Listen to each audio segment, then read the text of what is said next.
Before Mario and Zelda, Nintendo's best customers were Japanese gangsters running illegal card games. How did that turn into one of the most beloved brands on Earth? Let's rewind. Kyoto, 1889. Fusajiro Yamauchi, a 29-year-old artisan with no capital, starts hand-painting hanafuda, flower cards technically banned for gambling but adored by the underground. His decks are so gorgeous that the Yakuza pay a premium just to flex with them. He stamps the brand name Nintendo Koppai, leave luck to heaven, on every box and turns a back-alley hustle into a thriving workshop. Demand booms. By 1902, Nintendo introduces Japan's first Western-style playing cards. By 1907, it signs a nationwide deal with Japan Tobacco and flood store shelves. Fusajiro retires rich, but the company keeps passing to adopted heirs, a hint that reinvention will always outrank bloodline. Fast forward to 1949. Japan is rebuilding after World War II, and 22-year-old Hiroshi Yamauchi, Fusajiro's great-grandson, suddenly inherits Nintendo after his grandfather's stroke. On day one, he fires every relative on the payroll, modernizes the factory, and gambles on mass-producing plastic playing cards in 1953. Durable plastic means customers stop rebuying decks, and the market tanks. Nintendo is drowning in unsold cards in debt. That struggle sparks a legendary pivot streak. Hiroshi's first wild bet, a 1959 licensing deal to print Disney characters on children's card games. Sales explode, 600,000 decks in a year, and fill Nintendo's war chest just long enough for one dangerous question. What else can we make? The next decade becomes a slideshow of weirdness.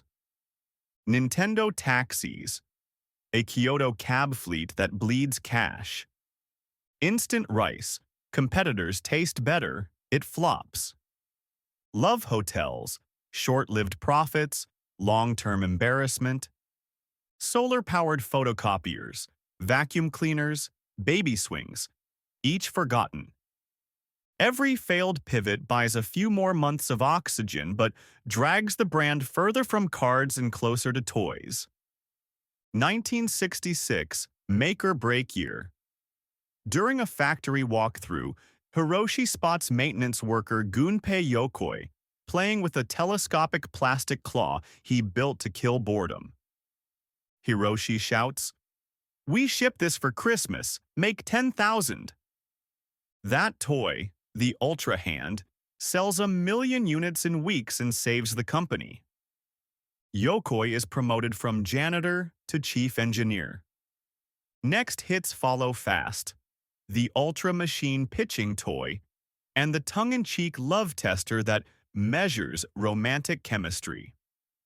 Profits fund an even bigger swing: a life-size laser clay shooting system installed in abandoned bowling alleys. It's a smash until the 1973 oil crisis triples electricity prices and bankrupts the arcades overnight. Nintendo is back on the edge. Yokoi miniaturizes the tech into home light gun rifles and partners with Magnavox to sell the Odyssey console in Japan. Those experiments teach Nintendo 2 lessons. Fun can live on a screen, and hardware margins can be juicy. 1980. Commuter trains rattle across Tokyo, and passengers pull out a credit card-sized gadget, Yokoi's Game and Watch. Each unit costs pennies, sells for dollars, and bankrolls an even bolder project codenamed Famicom. Hiroshi hires young industrial design graduate Shigeru Miyamoto to add something playful to the launch lineup. Miyamoto sketches a mustachioed carpenter chasing an ape up scaffolding. Donkey Kong becomes Nintendo's first global arcade smash. 1983. While Atari collapses under cheap shovelware, Nintendo releases the red and white Famicom in Japan. Early hardware glitches force a 100% recall. Hiroshi halts shipments, fixes every unit, and relaunches. Within months, consoles are sold out nationwide. 2 years later, he bets the company on an American debut during the worst video game crash in history. Rebranded the Nintendo Entertainment System, the NES lands in New York toy stores in 1985 with a no-risk consignment deal and a plastic sidekick named R.O.B. the robot.